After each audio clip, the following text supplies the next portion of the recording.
The fire doesn't hurry, it burns the way old things do. With patience, a little flame rises, then lowers itself again. The wood gives one small crack and settles deeper into the ash. The dark is all around us, but it keeps its distance for now. That's one kindness fire still gives. You can sit there if you like. You don't have to say anything. Some stories are better when no one interrupts them. They come out slowly, the way heat comes through an old coat. There was a man I knew once, many years ago, who fixed clocks. His name was Samuel Pike. Everyone called him Mr. Pike, even people older than him, because he had that kind of face. Not proud, not cold, just fixed in place, like a sign that had been hanging over a shop long enough that nobody remembered putting it there. He had a small shop on the lower street, between the bakery and the place where they sold nails and paint. The window was always a little dusty, not dirty exactly, but covered with the fine gray film that comes from years of people passing by and not stopping. Behind the glass, there were clocks of every kind, round clocks, brass clocks, little traveling clocks with cracked leather cases, tall wooden clocks that stood like narrow old men in the corner. Some worked, some didn't. Some had been waiting so long for repair that people forgot they had brought them in. Samuel never seemed worried by time, which was strange for a man who spent his life measuring it. He opened the shop at 7 every morning, not 7:10, not near 7.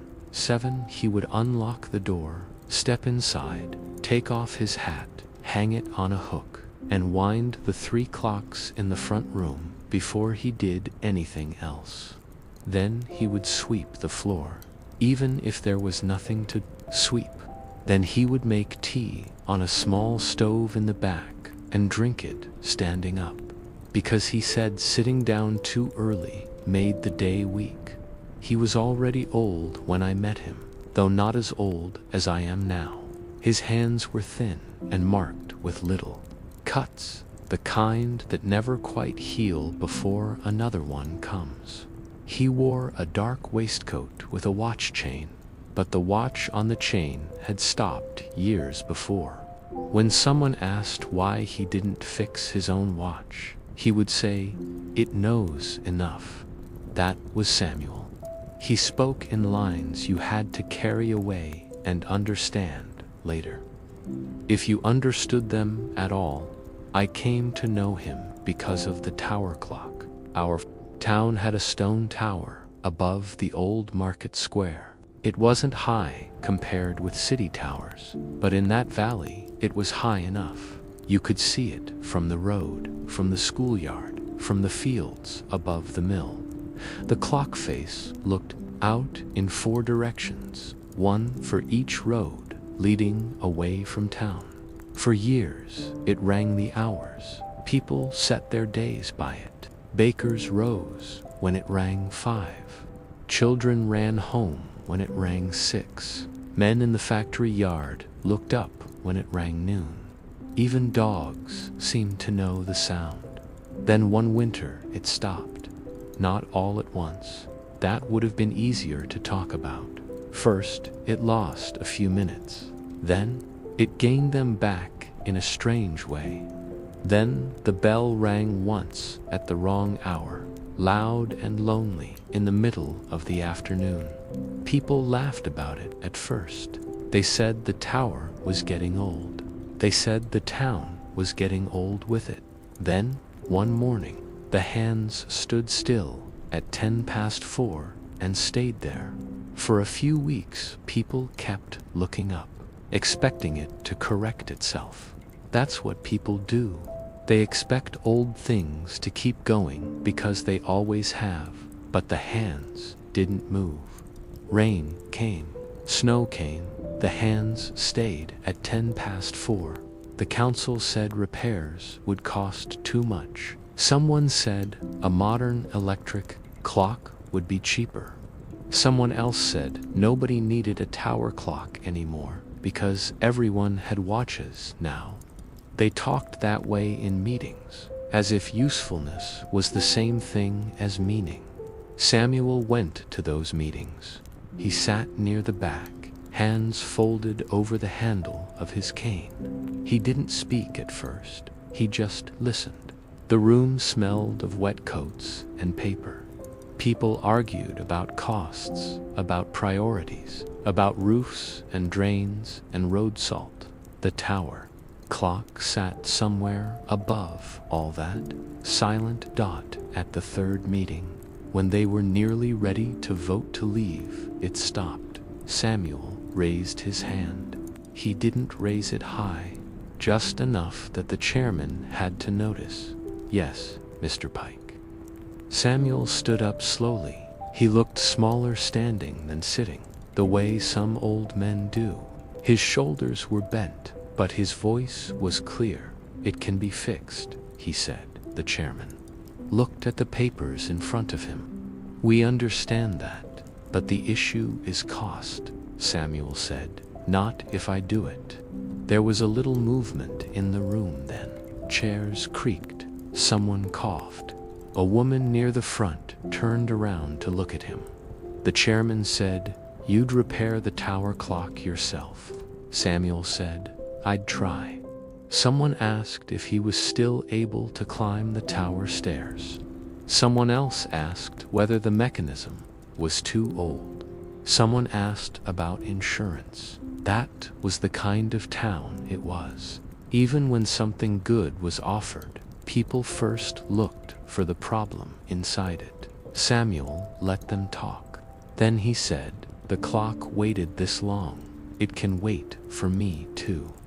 That ended the argument, more or less. Not because everyone agreed, but because no one had a better sentence to stand against it. So Samuel got the key to the tower. He went up there the next morning. I know because I was there. I was younger then, and I worked for the council part-time, carrying papers, opening rooms, helping wherever someone pointed. They sent me with him because they said he might need help carrying tools. Really, I think they wanted someone there, in case the old man fell. The tower door was at the back of the market hall. It was a narrow wooden door with iron hinges and a lock that stuck if the weather was damp. Samuel put the key in, turned it twice, and pushed with his shoulder. The door opened into cold air and stone dust. The stairs were narrow and curved around. The inside of the tower, they had been worn hollow in the middle by feet from another century. Samuel climbed slowly, one hand on the wall, the other holding his small leather tool bag. I offered to carry it. He shook his head. "Tools know the hand that carries them," he said. So I followed behind and said nothing. Halfway up, he stopped to breathe. Not dramatically. He just stood still and looked at the wall. There was a little window there, no glass, just an opening cut into the stone. Through it, you could see the roofs of the town, wet and dark, and a thin line of smoke rising from the bakery chimney. Samuel looked out for a while. "Looks different from here," I said, because I was young and felt the need to fill silence. Samuel said, "Most things do." Then he climbed on. The clock room was colder than outside, or it felt that way. The mechanism stood in the middle of the room, all wheels and rods and weights, covered in dust and old oil. It looked less like a machine than like a sleeping animal. The great pendulum hung still. The ropes were slack. The bell above us sat, quiet in the dark. Samuel set his bag down on the floor. He took off his hat and placed it on a wooden beam. Then he stood before the clock without touching it. He stood there for a long time. I remember thinking he looked like a man at a bedside. Finally, he opened his tool bag and took out a cloth.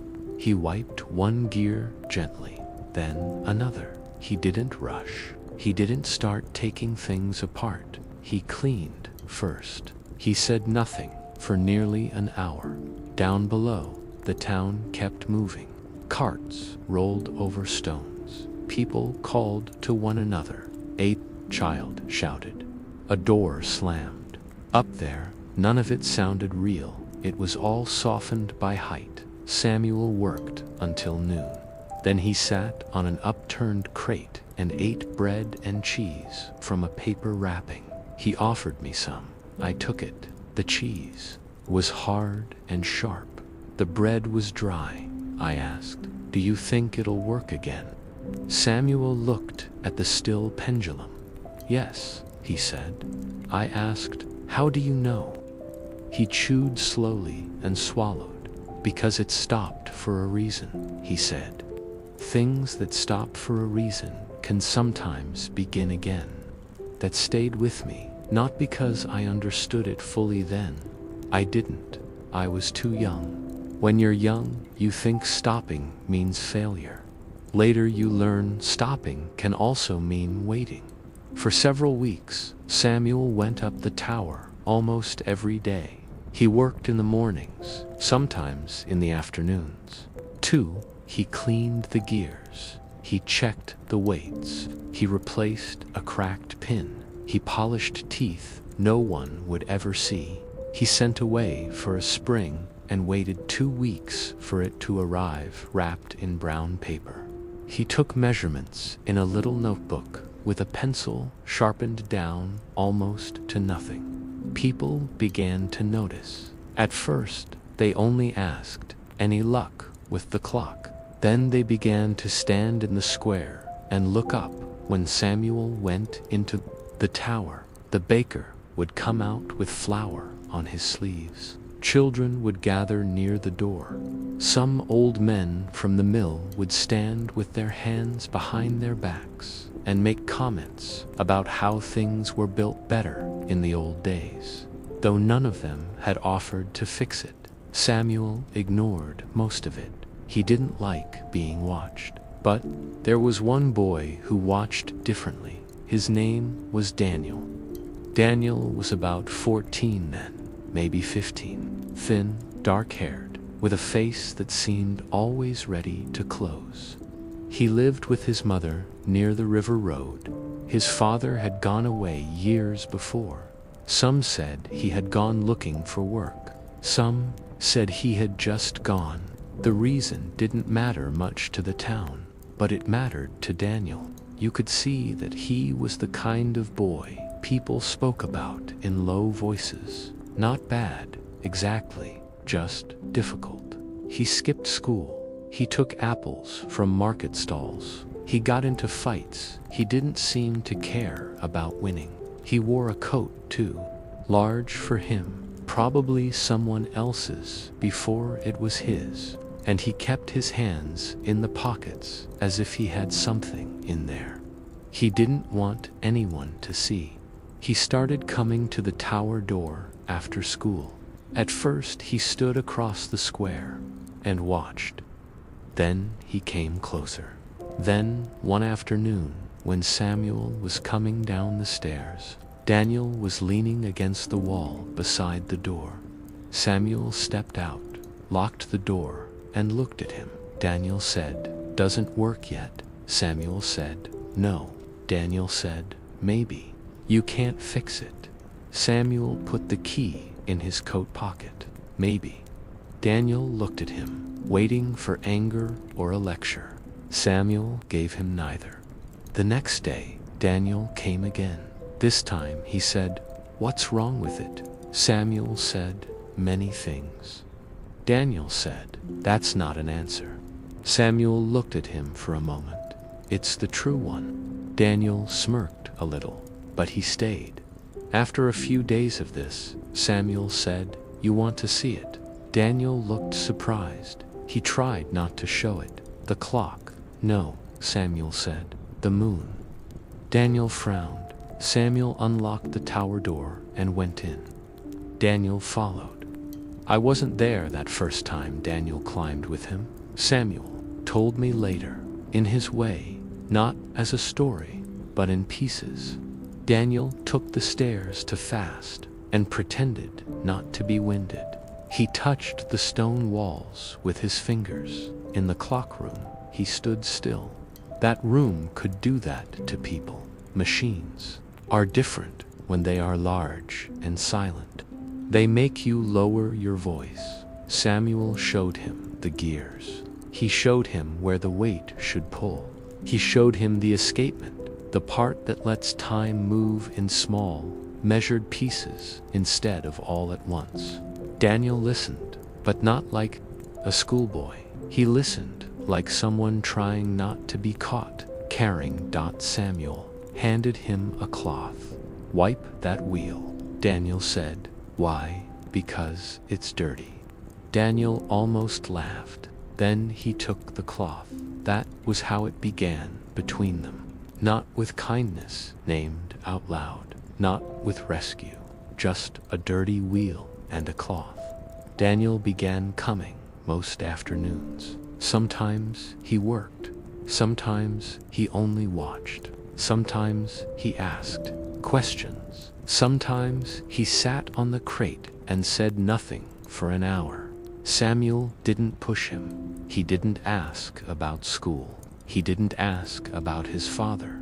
He didn't ask where Daniel had been when he missed a day.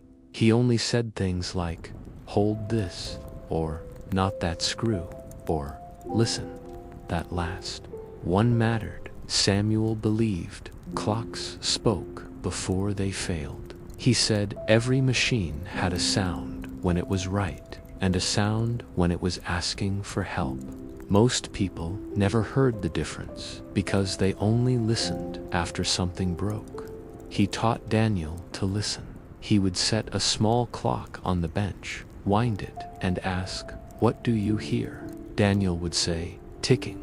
Samuel would say, "That's not hearing, that's naming." Then they would sit, tick, tick, tick. A pause too long, a scrape under the beat, a faint drag where a wheel touched something it shouldn't. At first, Daniel got annoyed. He would say, "It's just a clock." Samuel would say, "Most things are just something until you know them." Daniel would roll his eyes, but he kept coming. His mother came to Samuel's shop once. I saw her because I was there buying a strap for my own watch.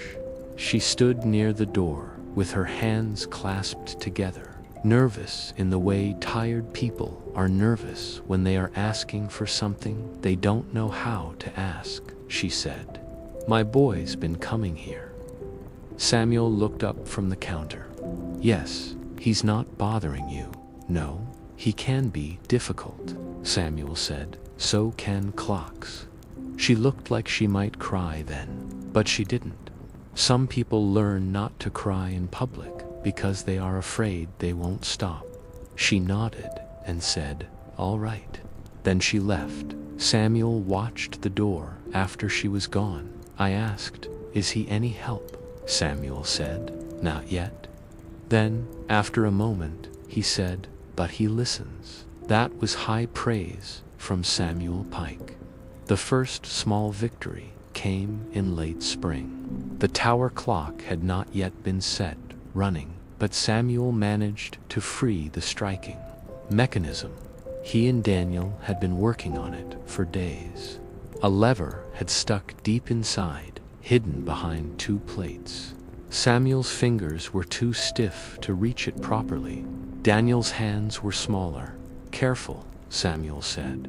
"I am more careful than that."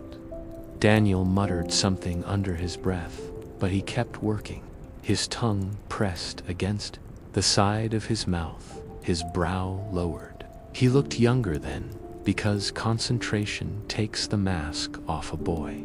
At last, something gave. There was a small, metallic click. Then, above them, the bell struck once, just once. but it filled the tower. It went through the floor, through the stone, through the old wood, down into the square, out over the market, across the roofs. People stopped where they were. A woman carrying washing looked up. The baker came to his door. 2 pigeons lifted from the church roof and beat their wings into the air. Daniel froze. Samuel looked at him. Daniel said, "I did that." Samuel said, "You helped." Daniel looked away quickly, but his face changed. Not smiling, not exactly, more like something inside him had stood up. That evening, people talked about the bell. Only 1 strike, but people talked. They said the tower was waking. They said Samuel might do it after all. They said the boy was helping him, and they said that part with surprise, as if a boy could only be what they had already decided he was. Daniel heard some of it. He pretended he didn't, but after that, he came earlier. He washed his hands before touching the tools. He learned the names of the parts. He learned which oil to use and which oil not to use. He learned to place screws in order so they could go back where they belonged. Samuel would correct him without softness, but without cruelty. No. Why? Because that belongs there. How do you know? Because I looked before I moved it. That became one of Daniel's lessons. Look before you move things. It sounds small. It isn't. Many lives would go better if people learned that early. The tower clock became the town's quiet project. Though Samuel did the work and Daniel did what he was told, people donated small things. The blacksmith made a pin without charging. The school sent old rags for cleaning. The baker left bread at Samuel's shop sometimes. The council, after much discussion, bought new rope for the weights. But people also grew impatient. That happens too. People like a story when it begins. They like it again when it ends. The middle tires them. They would ask, "When will it run?" They would say, "Still not fixed." They would joke, "Maybe time stopped for good." Samuel didn't answer much. Daniel did, once. A man outside the market said, "You too been up there months. Maybe the old thing's dead." Daniel turned on him and said, "So are you, but you still walk around. That caused trouble." The man complained to Daniel's mother. Daniel's mother came to Samuel, embarrassed and angry and worn thin. Samuel listened. Daniel stood beside the counter, jaw tight. His mother said, "You can't speak to people like that." Daniel said, "He started it." "That doesn't matter." "It does," Samuel said. "It matters, but not enough." Daniel looked at him. Samuel said, "A clock doesn't strike every time it feels pressure." Daniel stared at him like that was the stupidest thing he had ever heard. Maybe it was, but he remembered it. Years later, he told me he remembered. Summer came. The tower room grew hot and smelled of dust, metal, oil, and stone warmed by sun. Flies came in through the little windows. Daniel complained about them. Samuel said the flies had as much right to the tower as anyone, which made Daniel complain more. They were close then, though neither would have used that word. Samuel never called Daniel son. Daniel never called Samuel anything but Mr. Pike. Did not hug. They did not talk about feelings. They talked about gears, screws, worn teeth, weak springs, the right weight of a pendulum bob. But something passed between them in the work. Trust, maybe, or a kind of shelter. Then Daniel stopped coming. At first, it was 1 day. Samuel said nothing. Then 2. On the 3rd day, Samuel looked toward the tower door more than usual. On the 4th, he went to Daniel's house. I know because he asked me to walk with him. He said it was because the road was uneven. I think he didn't want to arrive alone. Daniel's house stood near the river, where the ground was damp and the walls of houses seemed always a little darker at the bottom. His mother opened the door. Her face looked drawn. "Is he here?" Samuel asked. She shook her head. "He left." Samuel stood still. "When?" "2 nights ago." "Where?" She looked over her shoulder, though there was no one there. "He said he was going to the city. Said there's work there. Said he wasn't going to spend his life in a place where people already know what he is." Samuel's face didn't change much, but his hand tightened on the head of his cane. Daniel's mother said, "He took his father's old bag." Samuel nodded. She said, "I thought maybe he told you." "No, that hurt him. I saw it, not on his face, but in the way he stood. Sometimes old men don't show pain because they learned long ago that no one knows what to do with it." We walked back without speaking. At the shop, Samuel took off his hat and hung it on the hook. Then he went behind the counter and opened the drawer where he kept small parts. He moved things around for no reason. Then he closed it. "Back," Samuel said. "Might." The tower work slowed after that, not stopped. Samuel was not a man who stopped because something hurt. He went up every morning. He cleaned, adjusted, measured, but the room had changed. The second set of footsteps was gone. The questions were gone. The impatient sighs, the muttering, the sudden, clever hands reaching into places Samuel couldn't reach, gone. I went with him sometimes, but it wasn't the same. I could carry tools. I could hold a lantern. I could read numbers. I could not be the boy who had started to hear the clock dot by autumn. Samuel had the mechanism nearly ready. The town had turned its attention elsewhere. A fire at the mill, a wedding, a bad harvest in the upper fields. People stopped asking about the tower every day. The silent clock became part of the town again, the way broken things do if they stay broken long enough. Then, on a cold morning in November, Samuel told the council he would start it at noon. Word spread fast. People gathered in the square, more than I expected. Children came with teachers. Shopkeepers stood in doorways. Old women leaned out of windows. The blacksmith came with his apron still on. Daniel's mother came too. She stood near the back, holding her shawl tight around her dot. Samuel climbed the tower alone. He had refused help. I argued with him. He said no. So we waited below. The hands had been set to 12. The new ropes held the weights. The pendulum had been cleaned and balanced. Inside the tower, Samuel would release the catch, start the swing, and let the old mechanism take hold of time again. At noon, nothing happened. People looked up. A minute passed. Someone whispered. Someone laughed softly, uncomfortable. Then the bell rang. Dot once, twice, twice, twice, twice. It kept going until 12. The sound rolled over the square, deeper than I remembered. It entered people's chests. It struck the windows and came back from the roofs. For a moment, the whole town stood under the same sound. Then the hands moved. Not much, just enough, but they moved. People clapped. Some cheered. Children shouted.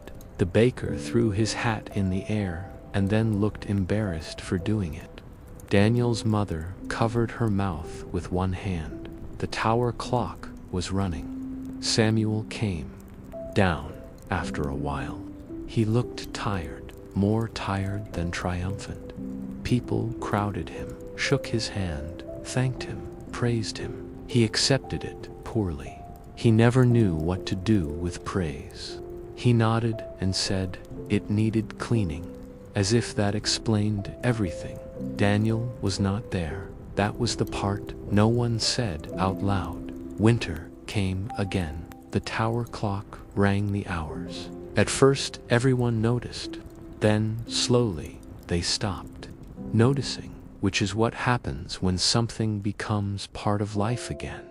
The sound that had been missed became ordinary. That is another kind of success. Samuel's shop stayed open. He grew older. His hands shook some mornings. He began closing earlier in the day. Sometimes he would stand in the doorway at noon and listen to the bell. He never said Daniel's name unless someone else did. Once I asked him if he was angry. The boy had left. Samuel looked at the clock on his bench.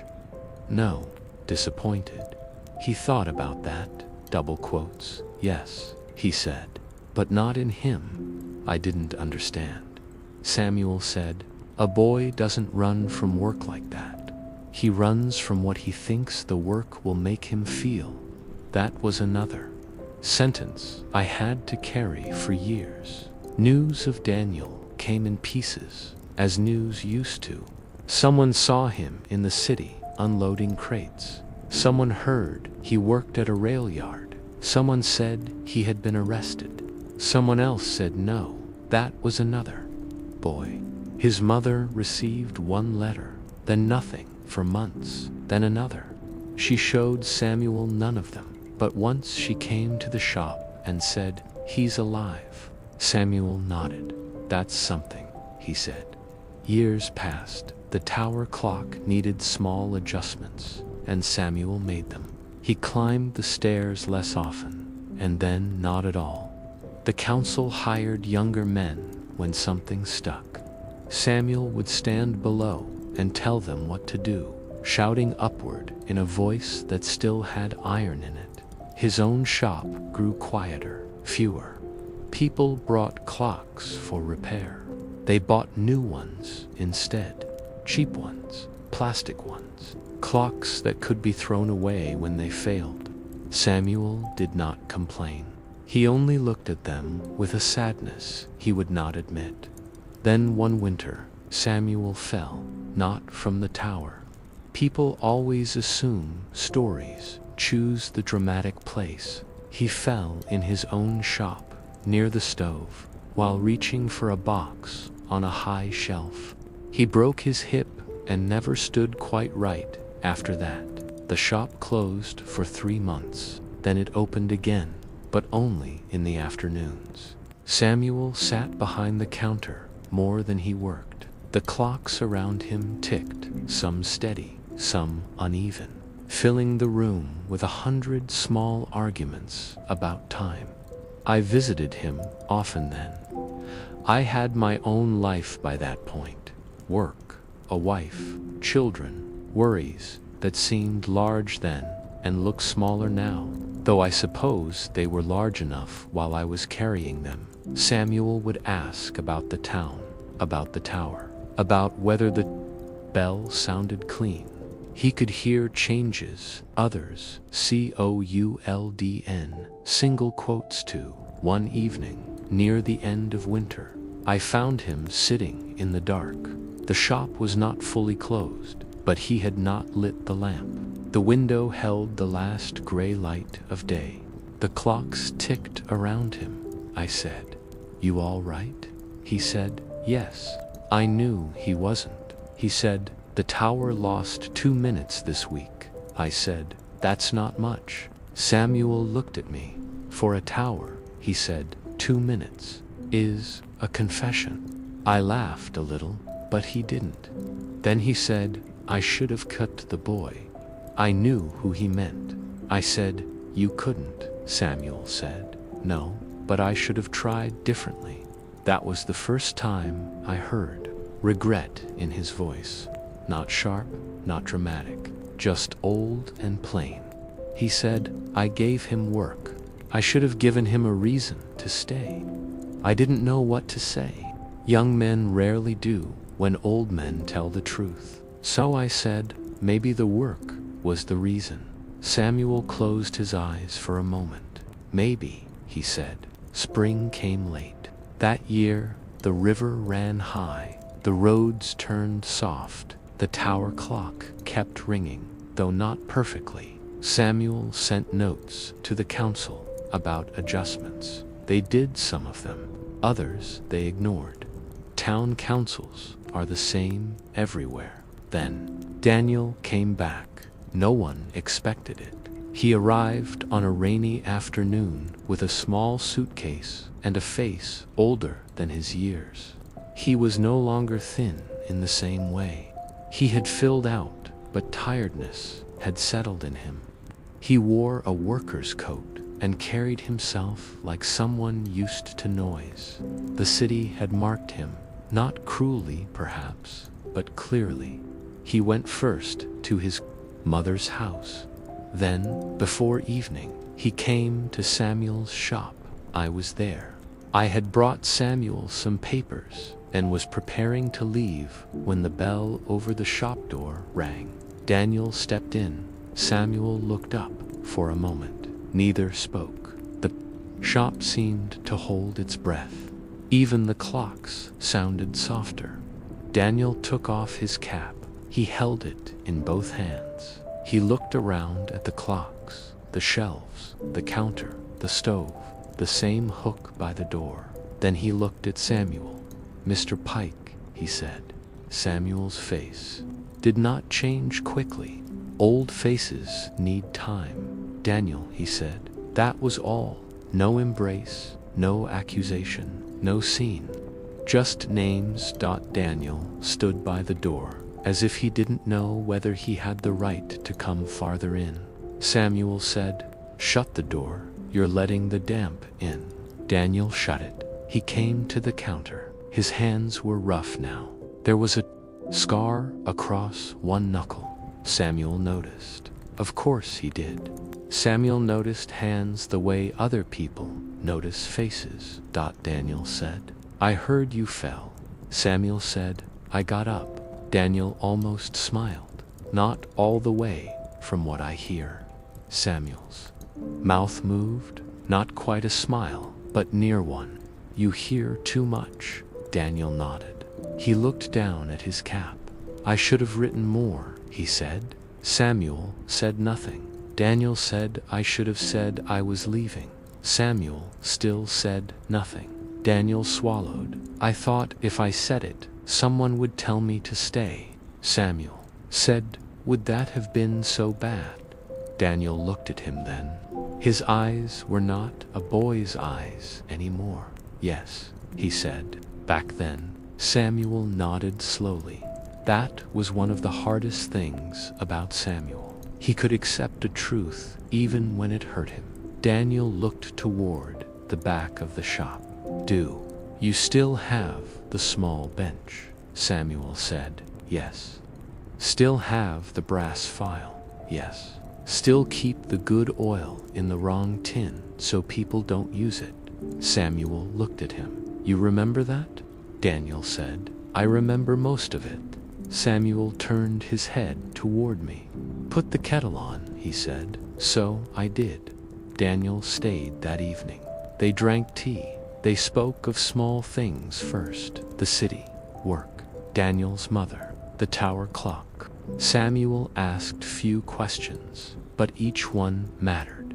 Daniel had worked at the rail yard, then in a repair shop, then with a man who fixed instruments for ships. He had learned to repair gauges, pressure dials, small mechanisms with springs and needles. He said the work was loud at first, then quiet once you learned what to hear. Samuel looked at him when he said that. Daniel noticed. "I did listen," he said. Samuel nodded. "I know," he said. The next day, Daniel came back, then the next. Within a week, he was helping in the shop. Within a month, people began bringing things again because Daniel's hands were steadier than Samuel's, and Samuel's eyes were still better than anyone's. They worked differently than before. When Daniel had been a boy, Samuel gave orders, and Daniel resisted them. Now Daniel moved without needing to be told. Samuel corrected him less. Sometimes Daniel corrected Samuel carefully, respectfully, but still corrected him. The first time he did, the whole shop seemed to tilt. Samuel had placed a spring too tight in a small clock from the mayor's house. Daniel watched for a moment and said, "That'll bind." Samuel looked at him. Daniel said, "Here." He pointed, "When it warms." Samuel stared at the mechanism. Then he adjusted it. He said nothing. But later, when Daniel was in the back room, Samuel said to me, "He's right." That was as close as he came to applause. The town accepted Daniel slowly. People always do when they have once decided who someone is. They remember the apples, the fights, the sharp mouth. They do not as easily remember the boy cleaning gears in a tower. But time, if it does anything useful, wears down certainty. Daniel repaired a school clock for free. He fixed the baker's timer. He mended a music box for an old woman whose husband had given it to her 50 years before. People began saying, "He's good with his hands." Then, later, "He's a good man," as if those things had not been growing in him all along. Samuel heard it. He never looked satisfied, but he looked less burdened. One summer evening, the tower clock stopped again. This time, the whole town noticed. By supper, the bell failed to strike 6. People looked up. Someone ran to the council office. Someone came to Samuel's shop. Samuel was sitting behind the counter, his cane beside him. Daniel was working on a pocket watch. "They say the towers stopped," the messenger said. Samuel looked at Daniel. Daniel looked back. For a moment they were both years younger. Samuel reached for his cane. Daniel said, "No." Samuel froze. Daniel said it gently, but firmly. "You're not climbing those stairs." Samuel's eyes sharpened. "I know that clock," Daniel said. "So do I." The words sat between them. Samuel's hand remained on the cane. Daniel stood and took the tower key from the drawer. He knew where it was kept. Samuel watched him. "I'll go," Daniel said. Samuel said, "Take the narrow file and the oil in the blue tin." Daniel nodded. Samuel said, "Not the green tin." Daniel said, "I know." Samuel said, "Listen, before you touch anything." Daniel looked at him. "I know." Samuel's face changed then. It was small, but I saw it. He was hearing his own lessons come back in another man's voice. Daniel went to the tower. I went with him, the way I had once gone with Samuel. The stairs felt smaller than I remembered, though, of course, they were the same. Daniel climbed steadily, one hand on the wall, tool bag in the other. Halfway up, at the little window, he stopped. The bakery chimney still smoked. The roofs were different in places. Some new tiles, some new paint, but the valley lay the same. "Looks different from here," I said. Daniel looked out. "Most things do," he said. I didn't answer. There are moments when life repeats itself so quietly that you almost miss it. In the clockroom, Daniel set the bag down. He removed his cap and placed it on the same beam where Samuel used to put his hat. Then he stood before the mechanism. He didn't touch it right away. He listened. The tower was not silent. That's what I noticed. It had little sounds: rope settling, wood shifting, wind moving through the openings, a faint strain somewhere in the frame. Daniel closed his eyes for a moment. Then he said. There he found the fault in less than an hour. A pin had worn unevenly. It had not broken yet, but it had slipped enough to stop the release. He cleaned it, reset it, and made a temporary adjustment. His hands moved with confidence, but not hurry. When he started the pendulum again, it swung once, twice, then found its rhythm. Tick, tick, tick. Down below, the town waited. At 7, the bell rang. 1, 2, 3, 4, 5, 6, 7. The sound filled the valley. Daniel stood still until the last vibration faded. Then he said, very quietly, "There you are. Not to me, not to the town, to the clock." When we came down, Samuel was waiting outside the shop, though he should not have walked that far. He stood leaning on his cane, face pale, eyes on the tower. Daniel crossed the square toward him. "It's running," he said. Samuel nodded. "I heard." Daniel held out the worn pin. "This needs replacing properly." Samuel took it and turned it between his fingers. "Yes," he said. Daniel waited. Samuel looked at him. "You listened," Samuel said. "That was all." Daniel looked away, and for a moment I saw the boy again. The boy who had heard the bell strike once and asked if he had done that. Double quotes. "Yes," Daniel said. After that, the shop became Daniel's as much as Samuel's. Not legally at first, not with papers, just by daily fact. Daniel opened in the mornings. Samuel came later. Daniel dealt with customers who spoke too fast.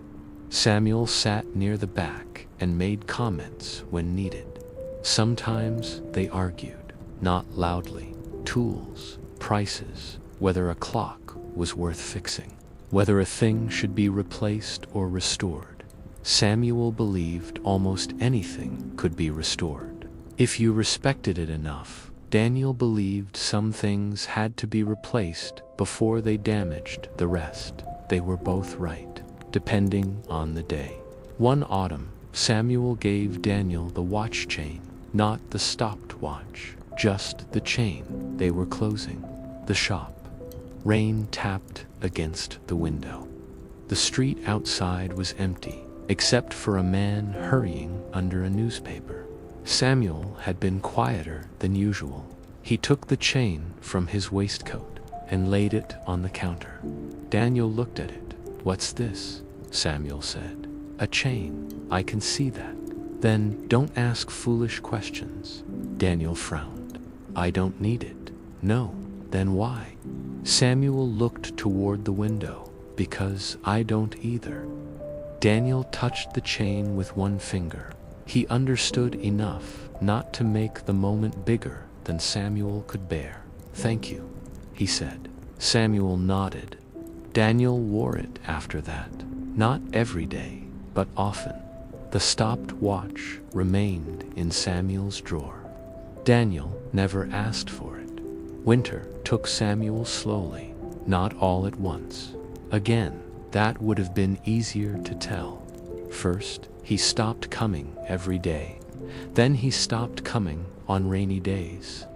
Then he stayed in the chair by his own stove and sent notes with me or with Daniel's mother, who had grown friendly with him in the quiet way people do when they have shared worry over the same person.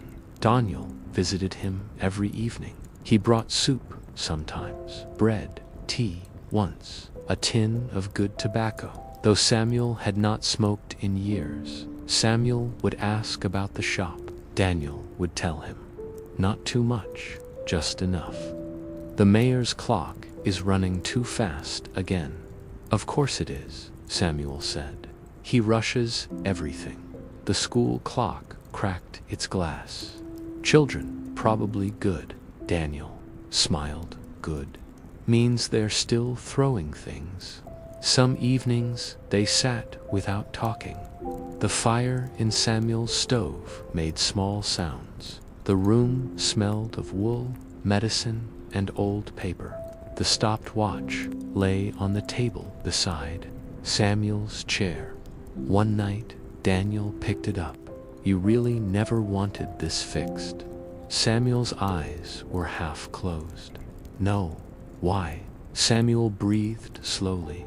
"My wife gave me that watch," he said. Daniel went still.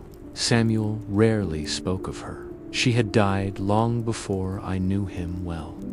People said she had been lively, which seemed strange beside Samuel. But maybe that was the point, Samuel said. It stopped the morning after she died. Daniel looked at the watch in his hand. Samuel said, "I opened it once. Nothing wrong with it." Daniel frowned. "Then why didn't it run?" Samuel's mouth moved slightly. "Because I didn't wind it." Daniel closed his fingers around the watch carefully. Samuel said, "Some clocks stop because they're broken. Some because no one can bear to start them." The room was quiet after that. A few days later, Samuel asked to hear the tower bell. He could not go outside. The cold had settled too deep in his chest. So Daniel opened the window near Samuel's chair. Though the room was warm and the night air came in sharp, they waited. It was nearly 9. Samuel sat wrapped in a blanket. Daniel stood by the window. I was there too, near the door, feeling like I was intruding and also like I had been meant to be there. The town outside was dark. A few windows glowed.